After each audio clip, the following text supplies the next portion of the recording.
On December 25th, 1952, famous mathematician Lancelot Hogben called upon the scientific community to send radio signals deep into the solar system.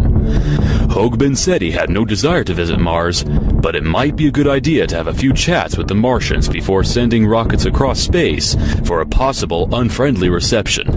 Hogben planned to send a simple code through a series of radio messages in the hope that extraterrestrials would receive and decode them, and then send some kind of response. Did extraterrestrials receive these signals? And did we get a response which has resulted in one of the biggest cover-ups in human history? March 4th, 1954. Over 3 years before the launch of the first man-made satellite Sputnik 1, the Los Angeles Times released an article suggesting that scientists had reason to believe that some small objects may be orbiting the Earth. Clyde Tombaugh, the discoverer of the planet Pluto, and Dr. Lincoln La Paz, an astronomer from the University of New Mexico and a pioneer in the study of meteors, were assigned to search for the orbiting bodies. 2 months later, Major Donald Keyhoe, the head of the biggest UFO research organization at the time called the National Investigations Committee on Aerial Phenomena, announced in an interview that 1 or 2 artificial satellites in an unfamiliar retrograde orbit had been detected by Air Force radar at White Sands. The St. Louis Post-Dispatch and the San Francisco Examiner released stories about the detection. The reports contained a notice from Canadian government scientists asking any skywatchers to be especially alert and called for them to report any unidentified aerial objects that they had seen over the previous 2 weeks. Aviation Week broke the same story in August 1954. They confirmed Keyhoe's claim that there were 2 large objects orbiting the Earth, one at 400 miles and one at 600 miles above the Earth. They claimed that the objects were natural space rocks or asteroids, but scientists soon rejected the notion that Earth could capture natural objects that would take a retrograde orbit around the planet. In January 1960, the Dark Fence satellite surveillance system detected another anomalous object which this time was in polar orbit. The commanding officer of Dark Fence raced to the Pentagon and reported the menacing stranger to the Chief of Naval Operations, and within minutes the news was communicated to President Eisenhower and marked as top secret. 3 weeks after its discovery, it was made public and featured on the front page of many newspapers.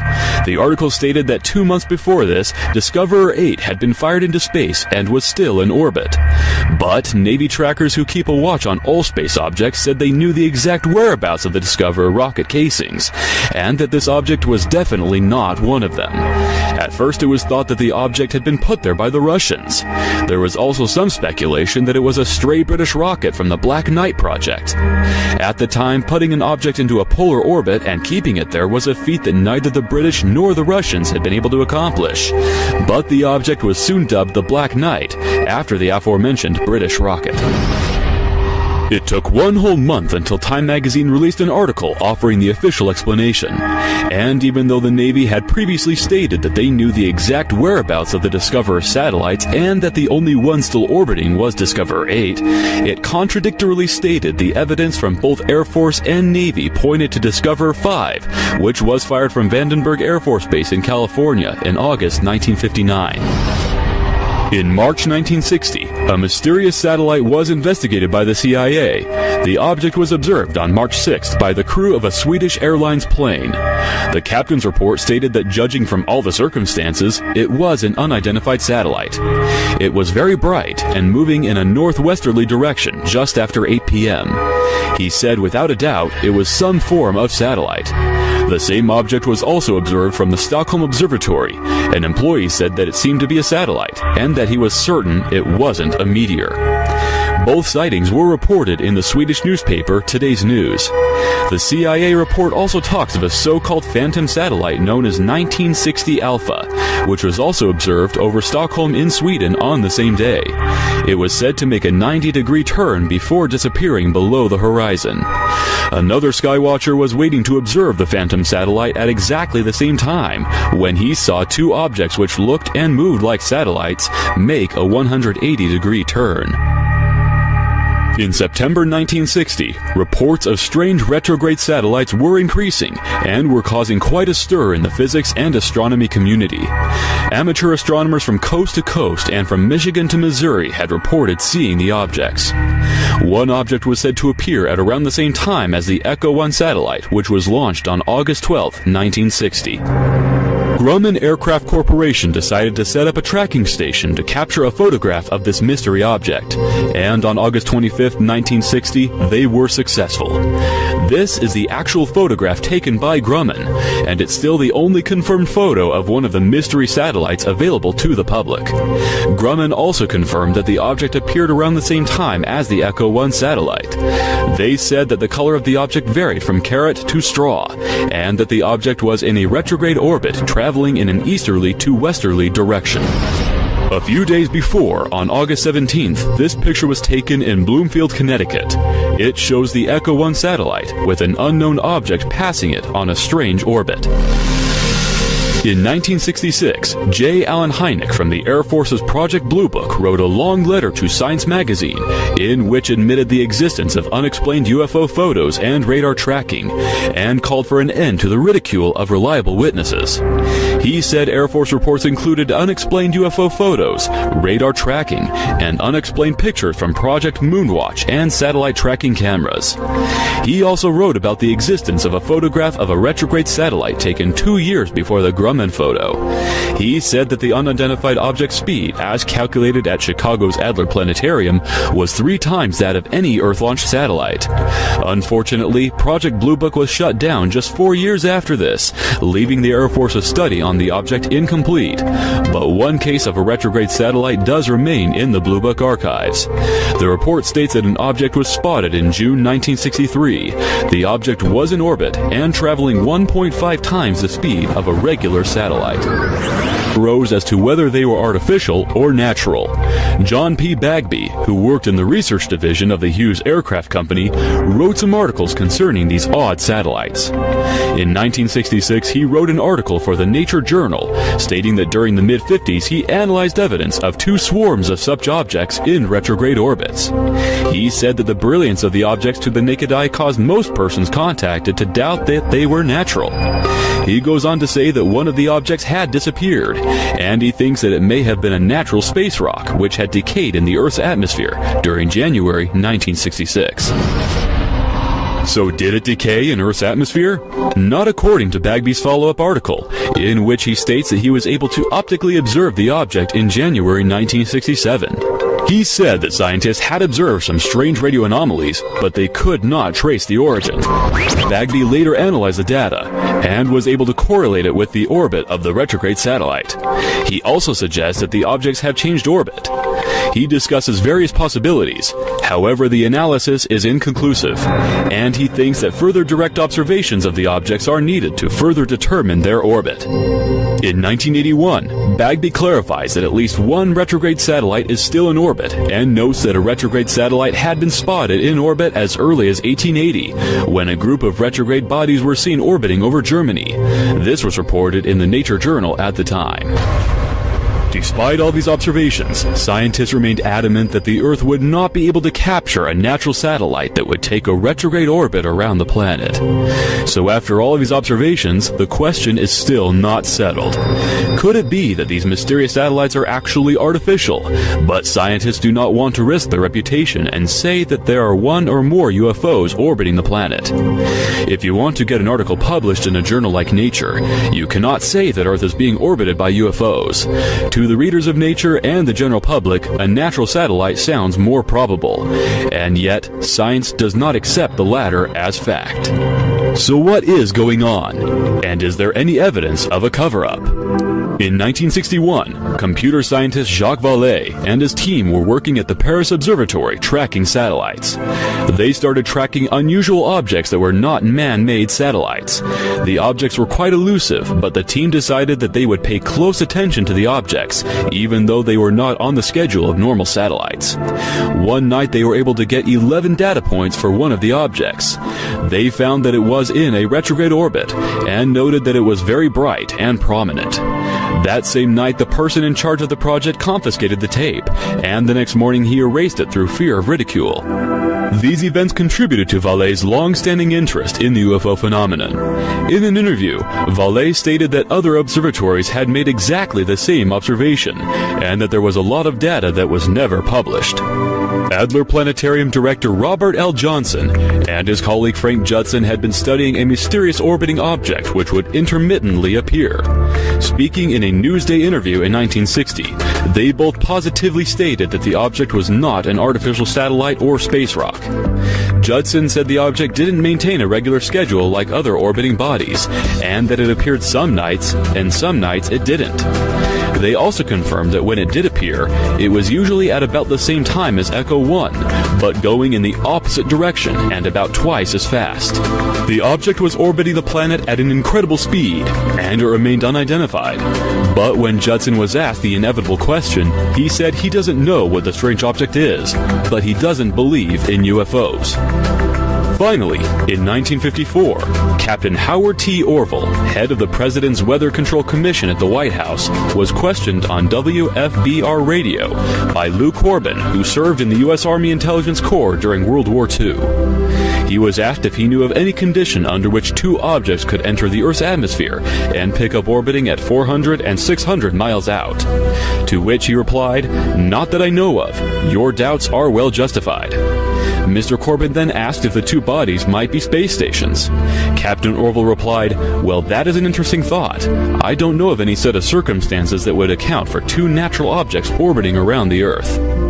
During a broadcast with the same station 3 years later, Captain Orville said that he held the same ideas on unknown satellites orbiting the Earth as he had previously expressed.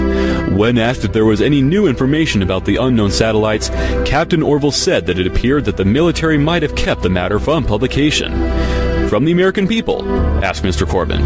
In reply, Captain Orville said he did not wish to call it a deliberate cover-up. He then added, "But we didn't hear any more about it, did we?" So there we have it. Evidence of a cover-up, and the answer to why scientists do not accept that the Earth could capture natural satellites in a retrograde or polar orbit. Because whatever these things are, there is an enormous amount of evidence which suggests that they are not natural. They didn't maintain a regular orbit. They appear and disappear, and have an odd color. They also change direction and reflect radio signals, which is impossible for natural objects. In more recent years, we have multiple UFO reports from astronauts and numerous videos of various space shuttles being tracked by UFOs whilst in orbit, adding to the evidence that the Earth is being visited. Maybe Lancelot Hoban's radio signals did prompt these strange satellites to appear in orbit around the Earth, or maybe they have always been here.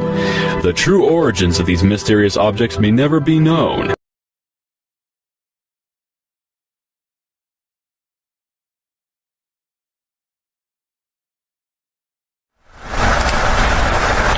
Black Knight satellite. It's claimed to be over 13,000 years old.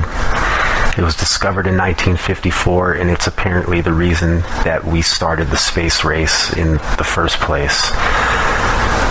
So why has nobody seen it? Well, they claim it's in a polar orbit, and here we see an example of a polar orbit. But even in this type of orbit, somebody would have to be able to see this, guys, at some point in time. So why aren't we? It's because we're not looking for it. We rely on images from NASA and all of these government agencies, such as this video right here that I found. Is it legit video? Is it hoax video? I can't tell you either way, guys. I've seen so much stuff in the last year that it's so hard to tell. But when we look at this video right here, we can see the claim of this object being a seat is false. Look at the size. Look at the relationship in size as the shuttle passes over the Black Knight satellite, or what's claimed to be the Black Knight satellite. That's a pretty decent sized object right there, guys. So why is nobody talking about this? Why do we never hear anything about this? Well, we have a lot of people out there that report on it. A lot of people talk about it, but we really don't have facts on it, guys. That's what we need. We need a campaign where we have astronomers out there with telescopes, we need them looking in the skies. We need to find things like this. They're very easy to match up, guys. When we find a satellite through the telescope, we can match that up really easy. We know what should be there. We know what shouldn't be there. We need a very serious observing campaign to try and find this thing. Although it is in polar orbit, it is visible, guys. It will make its way over land and people will be able to see it. So, where do we go from here? It's simple. We get out there and we start looking. We stop relying on NASA. We stop relying on the European Space Agency. We stop relying on the Chinese Space Agency and the Russian Space Agency. And we start relying on ourselves. With the technology we have out there that's available to us, guys, we're perfectly capable of making observations such as this and doing searches like this from here on Earth with absolutely no problem. Like I said, it's not hard to match up a satellite in orbit. We got all the specs, we know where they should be, and we know where things shouldn't be. So why aren't we out there doing it? It's because we're getting lazy, guys. We come on YouTube, we go to NASA, we go to JPL, we punch in a couple letters on the keyboard and we get the information that we're looking for, or the information that we think that we're looking for. It's always altered, and it sucks. And it's never accurate, guys. The only accurate information we're going to get is from ourselves. Now, we see all these videos from NASA. We know about the UFOs that they constantly capture up there. Everybody's on board with this. You know, we all say, oh yes, NASA captured UFOs, NASA did this, and look at what they have.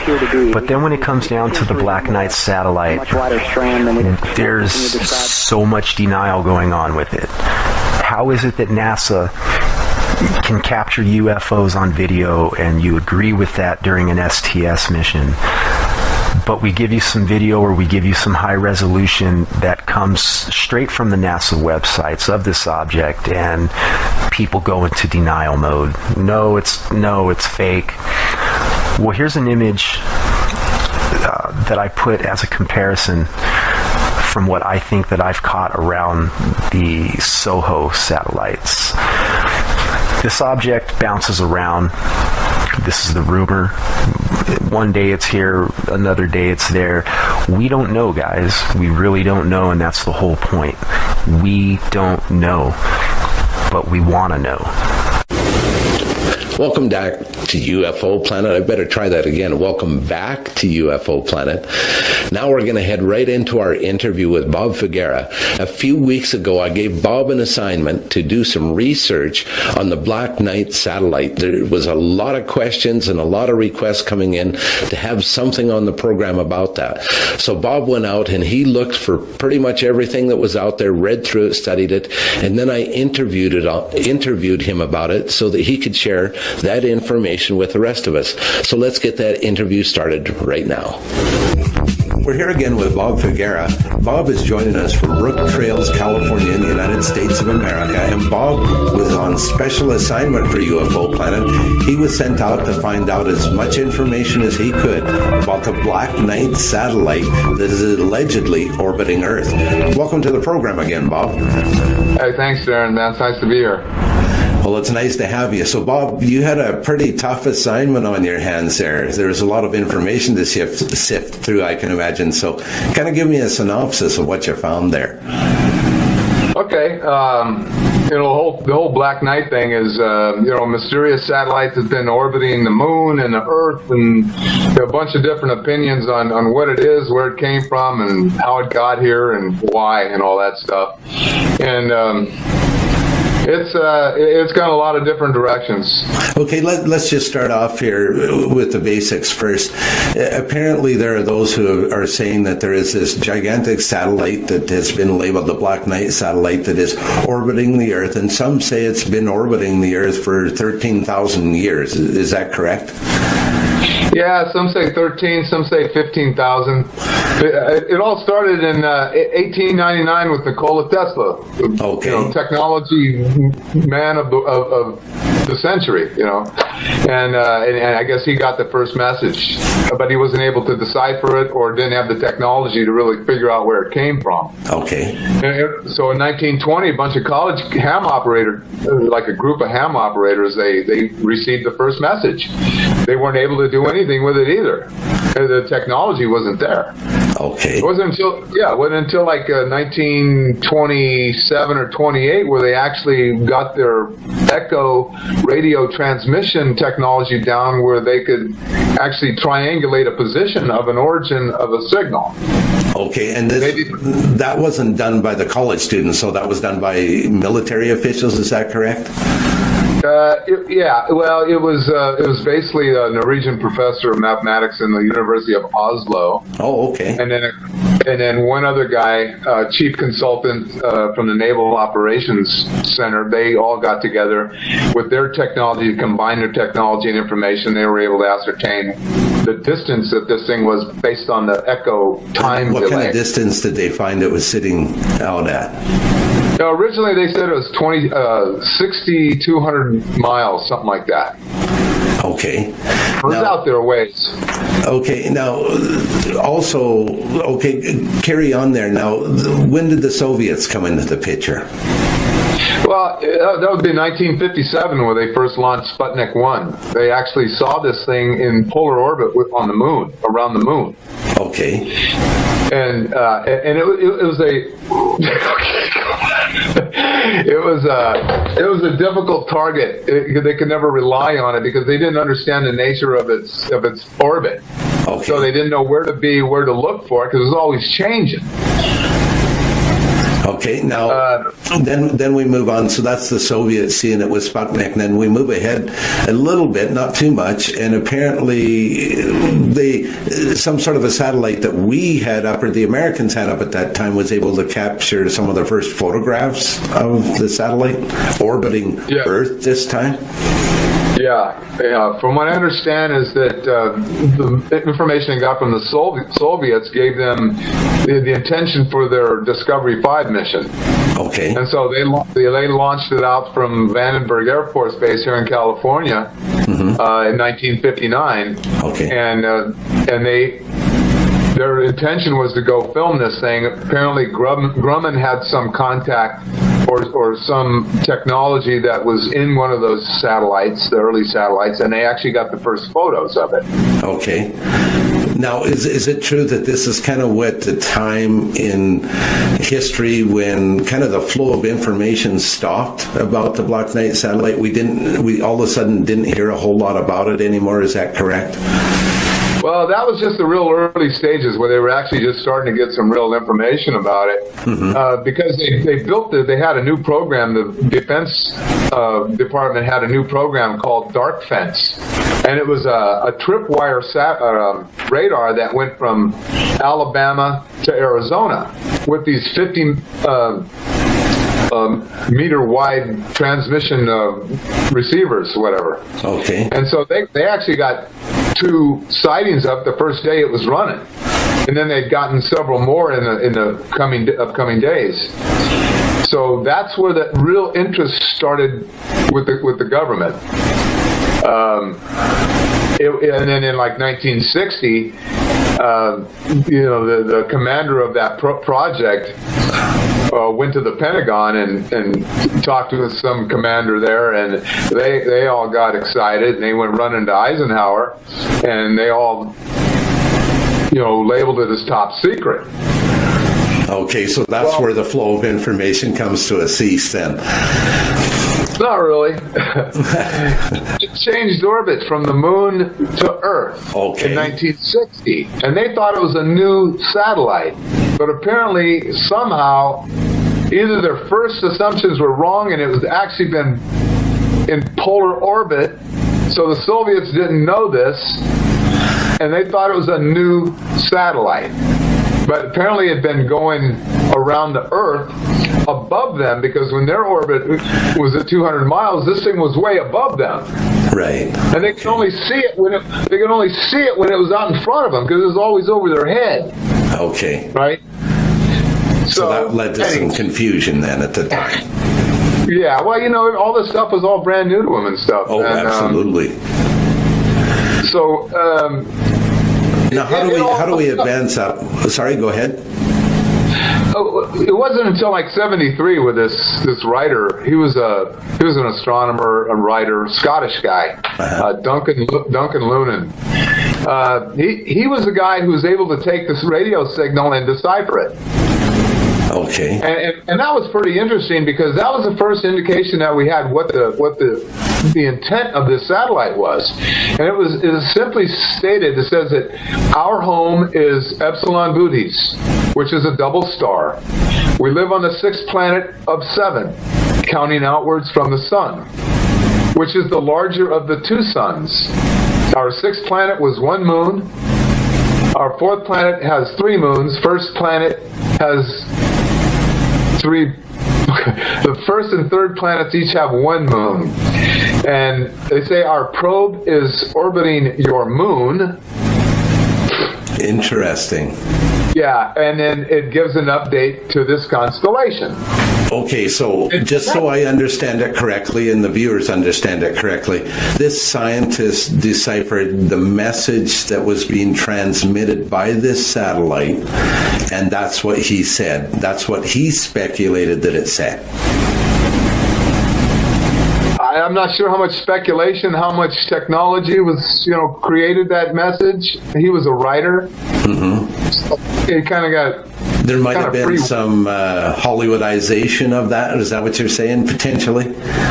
Possible, but, up to that point, there was no speculation as to why this thing was here. I mean, and it was only in calculating... He had a good enough data where he could calculate the position of the stars in that constellation and determine that that's the way that constellation looked like 13,000 years ago versus the way it looks like today. Oh, very interesting. So that's why there is the speculation that that's about the time that the satellite was sent. Right. Oh, it all adds together there. Yeah, so now people are wondering, okay, well, if they put it up there 13,000 years ago, why would they do that? And many people have made speculations as to why, and I've read all the reports and stuff, and the way I see it, there's only 3 possible explanations. Okay. And that is that, the Black Knight was put over our planet because they had to leave our planet. And they wanted to leave a historical record of why they were there, why it was left there, and where they went. Okay. Interesting. Okay. Second. So, the second would be the development since we understand the time-space continuum thing, right? Mm-hmm. And that this is just simply a time capsule that was placed there by those off-worlders who actually live on that planet Bootes in the Epsilon constellation. Okay. And number 3? Well, that would be that there was some new discoveries recently, and now this is on me, okay? I'm going to take responsibility for this because I came across some information that says that as our planet is changing, a global planet and the global warming is changing the Siberian tundra to the point where now that the researchers can actually get deeper into Mother Earth and, because it's like a layer of trees. The deeper you go, the further back in history you go. Yes. And they discovered now that these new findings that they're having from the mammoths have yielded extremely high particulate levels of radiation. And it's a type of radiation that we've never created on this planet. And they're finding this in the layers. They're finding this in the layers where these remnants of the mammoths are at right now. So one can conclude that if there was enough radiation to kill the mammoths, then what would it have done to the inhabitants of this planet? assuming that they were maybe advanced beings who came here from some other world and they settled here. And interestingly enough, the last report that I know of about the galactic wars between the humans who took this planet over versus those reptilian beings, they had this big war. And what better way to knock somebody off the planet than to contaminate it? And they were low-dimensional beings. Interesting speculation there, Bob. So, I don't know. It could be any one of those three, you know.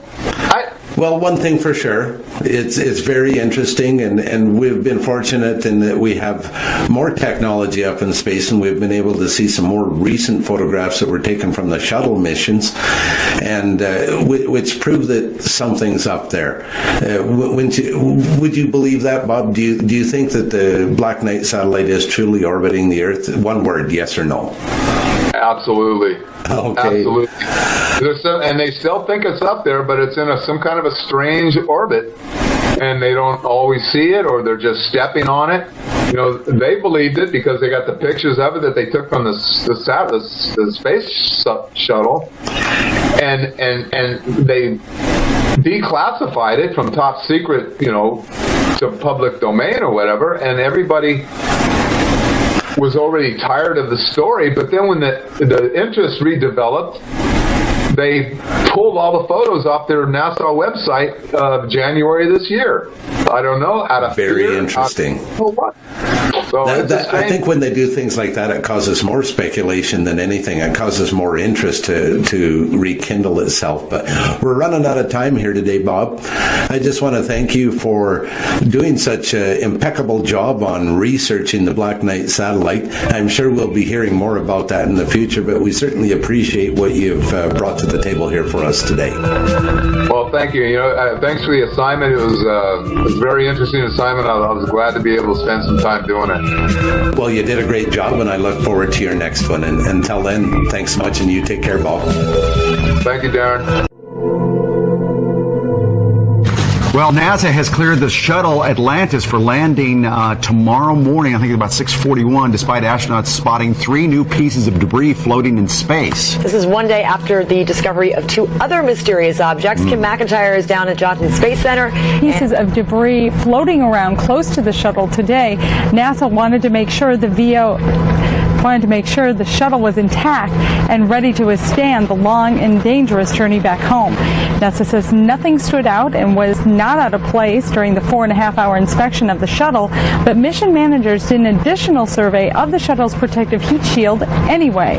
The surveys were initially sparked by a mysterious object floating under the spacecraft yesterday. It was detected shortly after a routine check of the shuttle's steering jets. Now, since Columbia, NASA developed several tools and procedures to safeguard the shuttle while in space.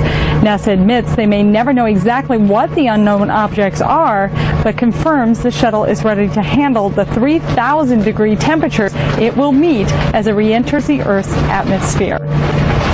Over the years, we have chased many of these things, maybe not with the visibility that this one has gotten, and rarely, if ever, been able to pinpoint exactly where they came from, and always finding out that it didn't pose us any hazard. 35,000 miles an hour can cause serious damage to the shuttle. So what could these things possibly be? I mean, a lot of people are writing in saying satellites. Pieces off could satellites? They be satellites? Pieces of satellites? Well, they're unlikely to be off a satellite because the fact that they're in the same orbit as the shuttle. They're floating along with the orbital. So more than likely it's something that was maybe dropped in the payload bay during the servicing of the shuttle, and during the thruster firings and the flight control checks yesterday, they floated up out of the bay and just started falling off. But I don't recall seeing this in recent missions. Is this something that happens frequently and it's just not reported? Occasionally. On my second mission.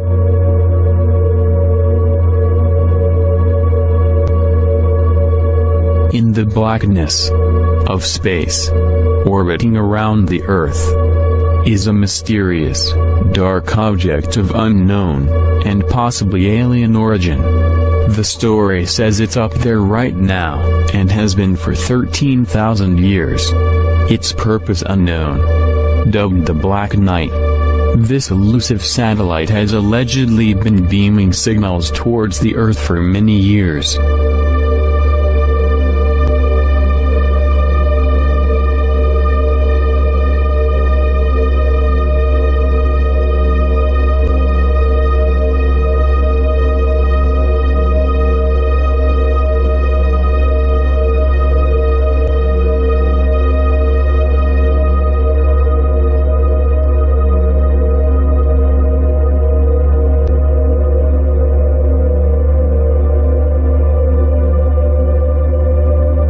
Nikola Tesla was a brilliant Serbian inventor who spent most of his career in the USA. He was an electrical engineer and produced works which explored the idea of radio and wireless transmissions. In 1899, Nikola Tesla, with the aid of his financial backer, J.P. Morgan, set up at Colorado Springs an experimental laboratory containing high-voltage radio transmission equipment.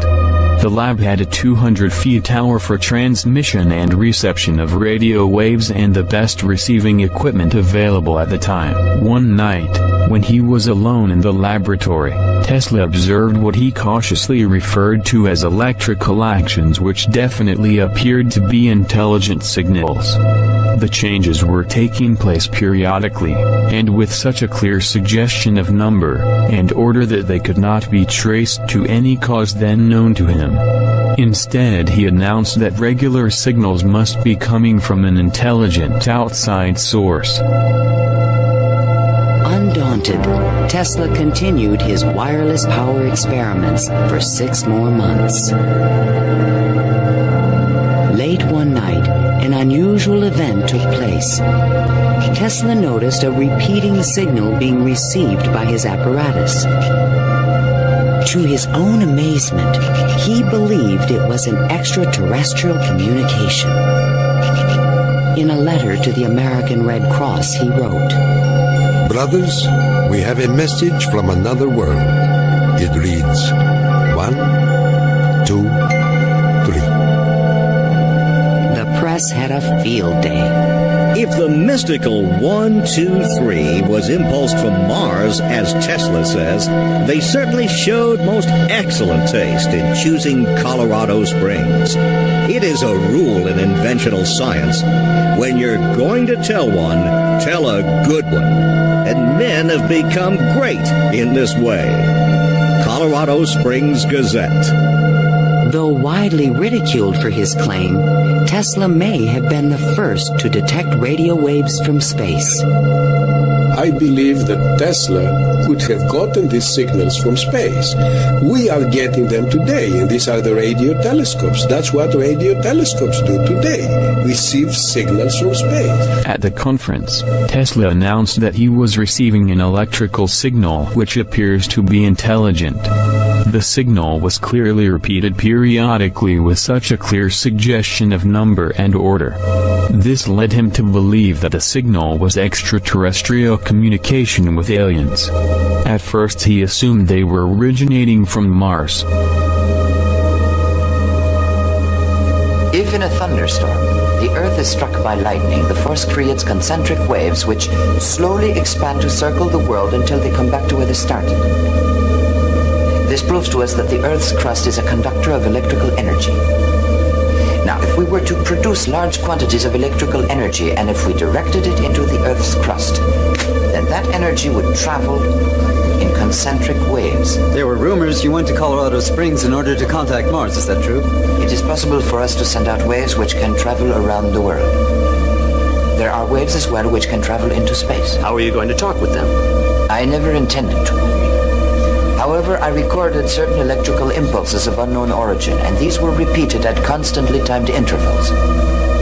It's possible they were a kind of signal from space. And did you in turn send them a message? Ask the Martians that question. But you did send some sort of signal.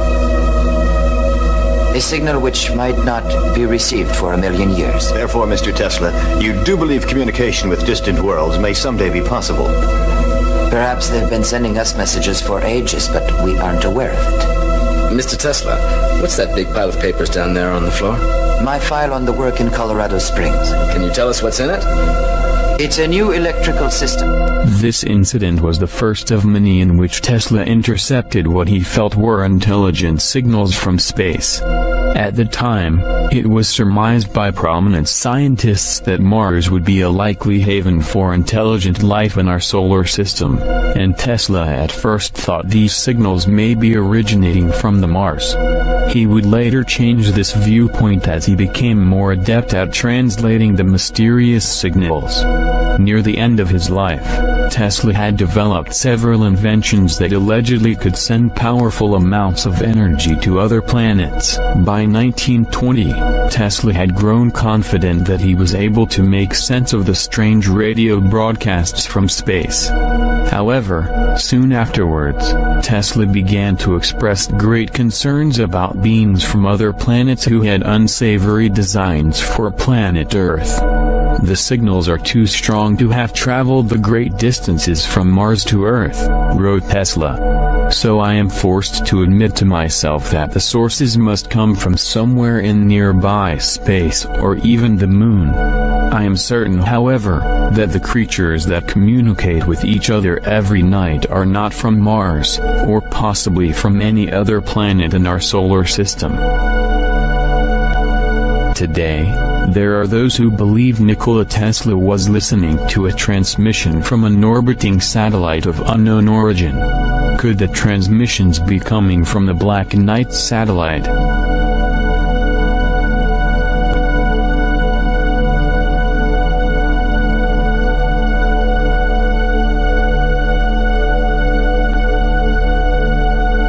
Guglielmo Marconi, an Italian inventor and electrical engineer, known for his pioneering work on long-distance radio transmissions, picked up strange radio messages from space.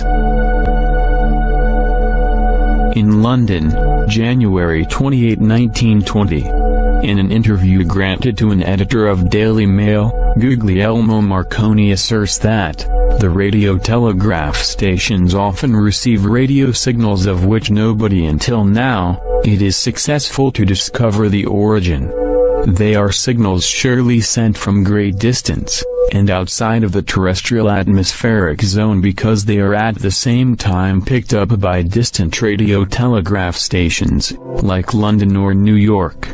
It has not been possible, Guglielmo Marconi says, to decipher some comprehensible message even if it uses a kind of Morse alphabet that are repeated many times.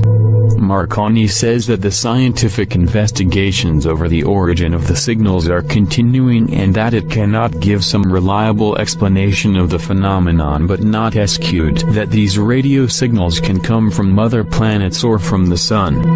The Daily Mail closes the interview to Marconi and it wonders if we do not find ourselves already at the best of the greatest discovery that mankind can make, to enter in communication with people of other planets. Also, in the 1920s, amateur ham radio operators around the world were able to receive this same signal.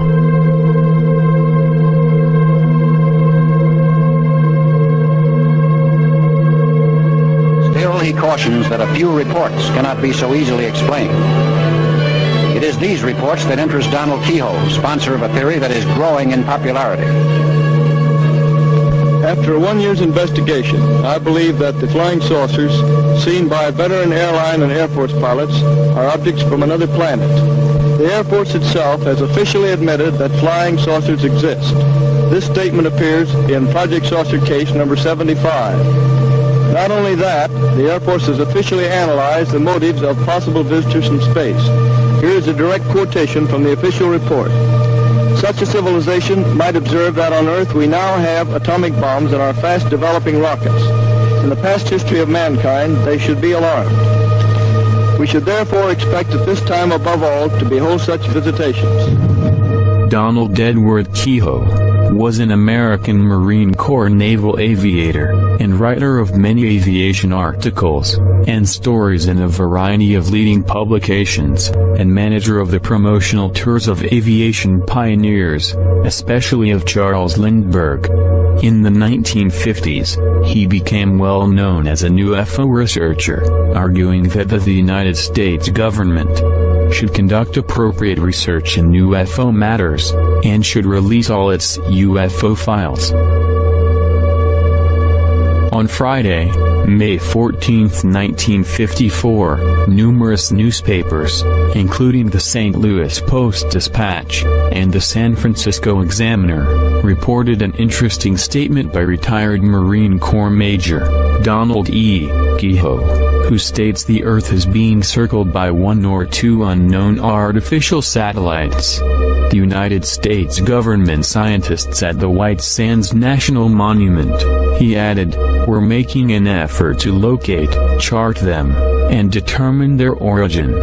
At the time, neither the Americans or the Soviet Union had the ability to place a man-made object into orbit.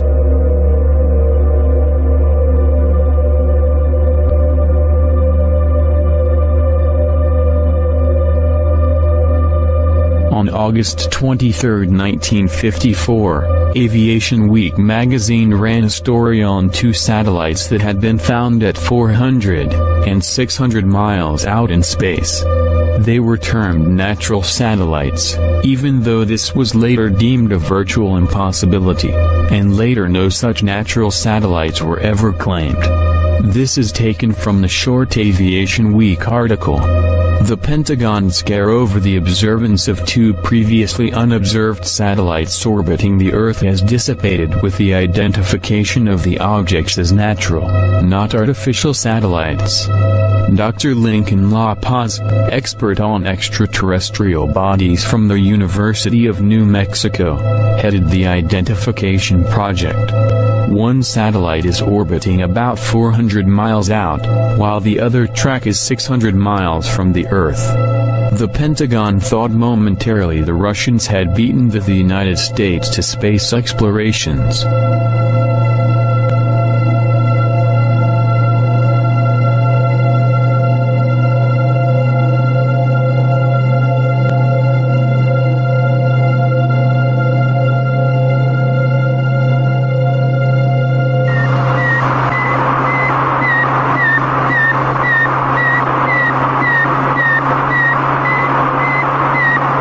CBS Television presents a special report on Sputnik 1, the Soviet space satellite. Douglas Edwards reporting.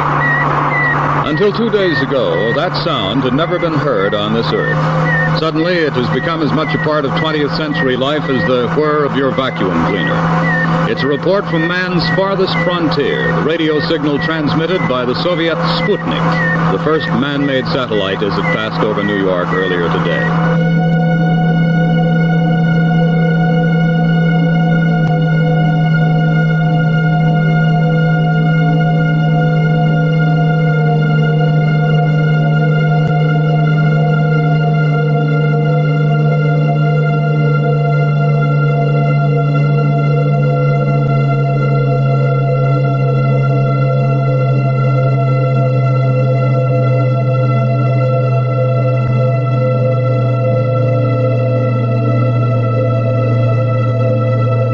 In 1953, 4 years before the Soviet Union launched Sputnik 1 into space, an object of unknown origin, orbiting the Earth, was sighted by Dr. Lincoln La Paz of the University of New Mexico. Lincoln La Paz was an American astronomer from the University of New Mexico, and a pioneer in the study of meteors. As more and more reports of unknown satellite sightings trickled in from around the world, the United States Department of Defense appointed distinguished astronomer Clyde W. Tombaugh, best known for his discovery of the dwarf planet Pluto in 1930, to run a search for the mystery object. The mysterious object later became known as Black Knight. The Pentagon never formally released the results of Dr. Tombaugh's study.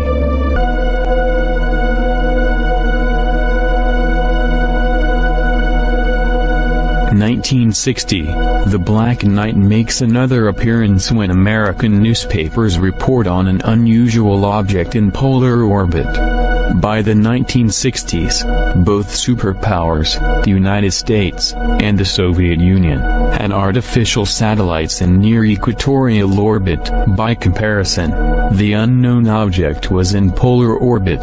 That meant the satellite could see every part of the Earth. Neither country admitted to owning it. Polar orbits are often used for Earth mapping, Earth observation, capturing the Earth as time passes from one point, and reconnaissance satellites.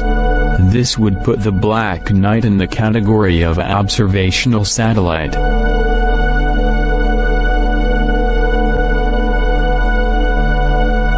astronomers and scientists observing the object calculated its weight to be over 10 tons, which would be at that time the heaviest artificial satellite to orbit our planet.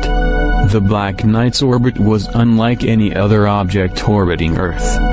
This is what Robert L. Johnson, director of the Adler Planetarium, had to say about the object. The object, Judson said, doesn't even have the decency to maintain a regular schedule, like any other heavenly or man-made object he's ever seen. We don't know when to watch for it. He says. It appears some nights, and some nights it doesn't.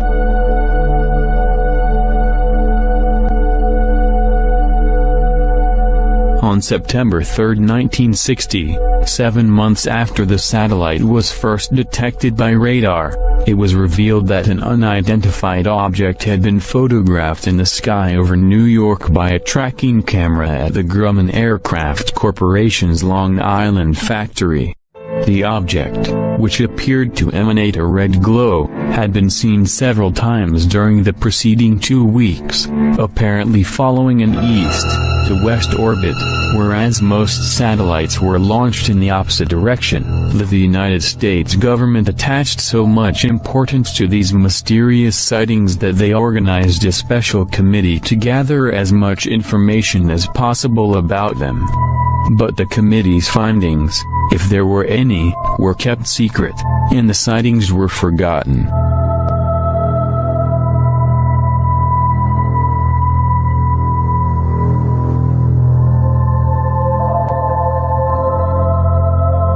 On January 31st, Dark Fence, a Air Force space surveillance system, detected 2 passes of what seemed to be an unknown space object. After detecting several passes during the following days, Captain W. E. Berg, commanding officer of Dark Fence, decided that something was circling overhead on a roughly polar orbit. He raced to the Pentagon and in person reported the strange satellite to Chief of Naval Operations Arleigh Burke.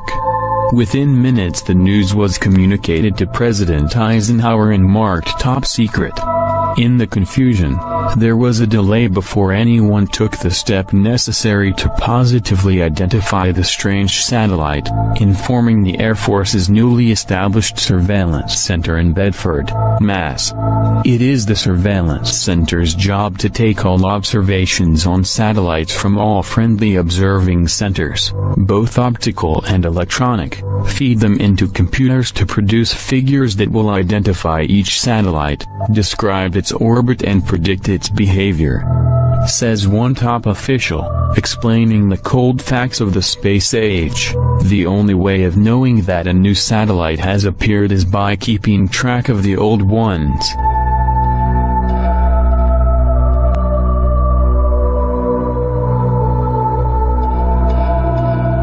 Gordon Cooper was an American aerospace engineer, test pilot, United States Air Force pilot, and one of the 7 original astronauts in Project Mercury, the first manned space program of the United States. Cooper piloted the longest and final Mercury space flight in 1963. He was the first American to sleep in space during the 34-hour mission and was the last American to be launched alone to conduct an entirely solo orbital mission.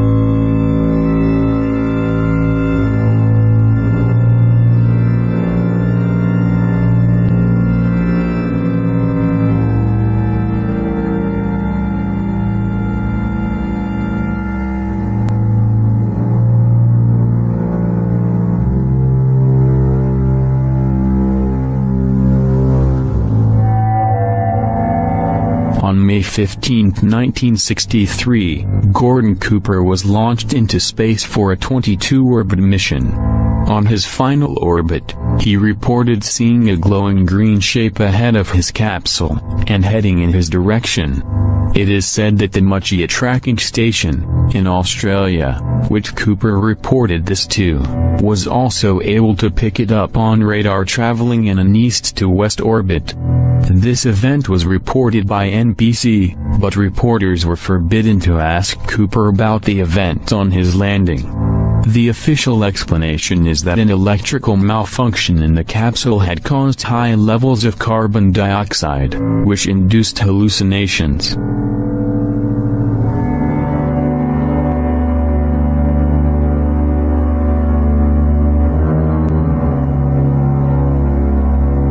These are the transcripts from the mission. 5:05 and 3 seconds.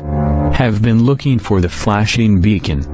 This light's in sight. It is below me. It is quite a brownish, reddish-brown, and considerable altitude above the ground. Every time I fire a pitch-down thruster, I get a shower of these little fireflies. The light is flashing now. It's quite bright, quite discernible.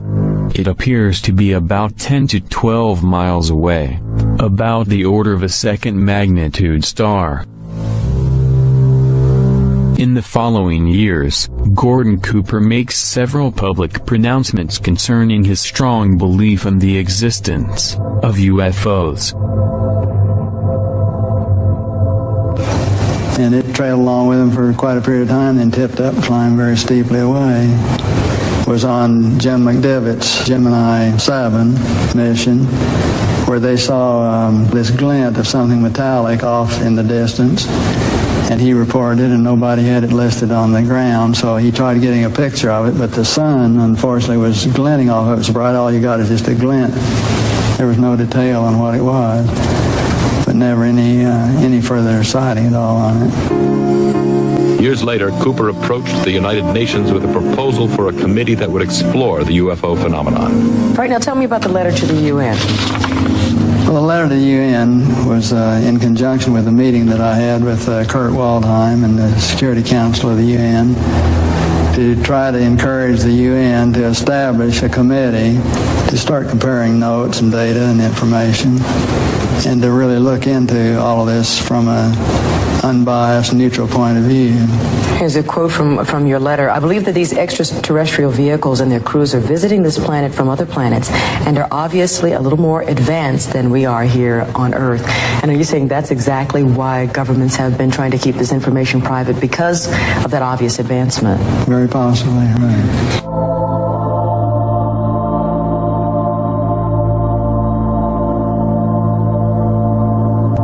1973, in an article in Spaceflight, the magazine of the British Interplanetary Society, Duncan Lunan, an astronomer and science fiction author, said he had identified and deciphered a hidden radio message sent by an alien space probe that had been caught, but overlooked in the late 1920s by a collaboration of Norwegian and Dutch researchers who were studying the long-delayed echo effect.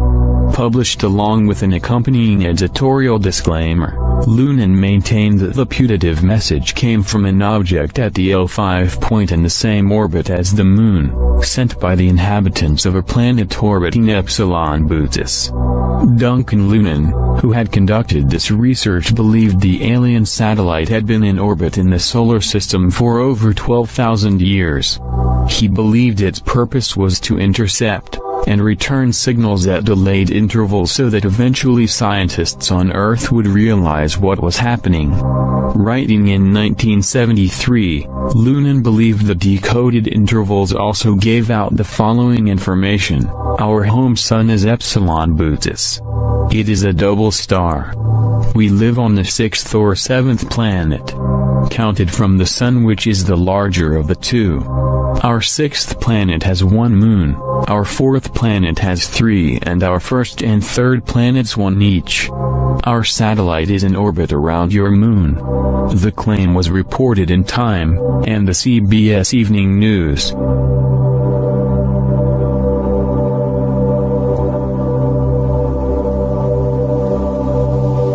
start, Endeavour's onboard computers have primary control of all the vehicle's critical functions.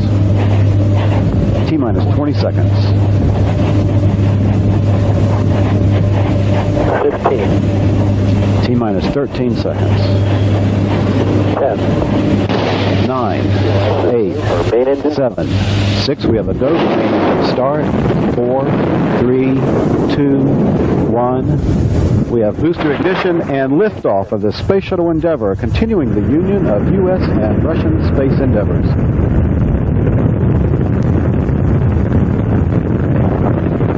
(1998). The crew of the Space Shuttle Orbiter Endeavour photographed an unusual object in low Earth orbit. When the Space Shuttle Endeavour made its first flight to the International Space Station on flight STS-88, astronauts aboard the Endeavour took many photographs of this strange object. The photographs were made widely available to the public on the NASA website. But soon, the photographs all disappeared. They reappeared sometime later, with new URLs, and with various descriptions explaining them all away as pieces of debris or space junk. The photographs were of high quality and unmistakably showed some type of craft.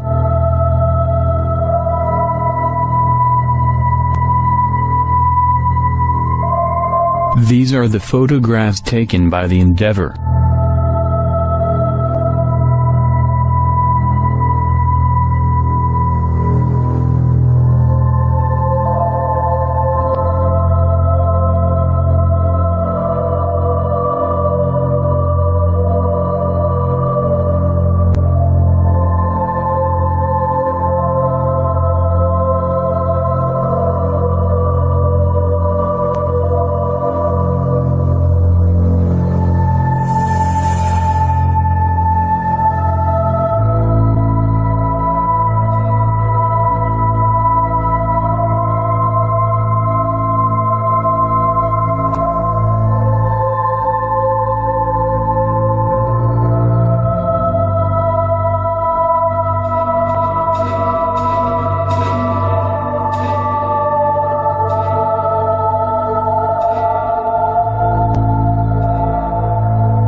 On October 7, 2014, Expedition 41 flight engineers conducted a spacewalk outside the International Space Station to relocate a failed cooling pump and to install a power cable device designed to provide backup electrical capability to the station's rail car system.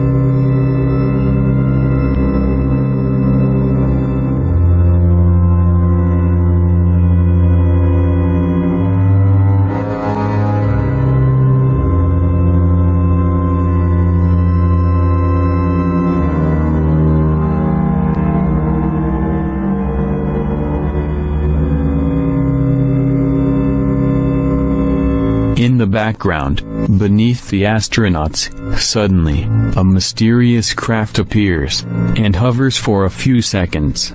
This event was captured on NASA's live camera feed.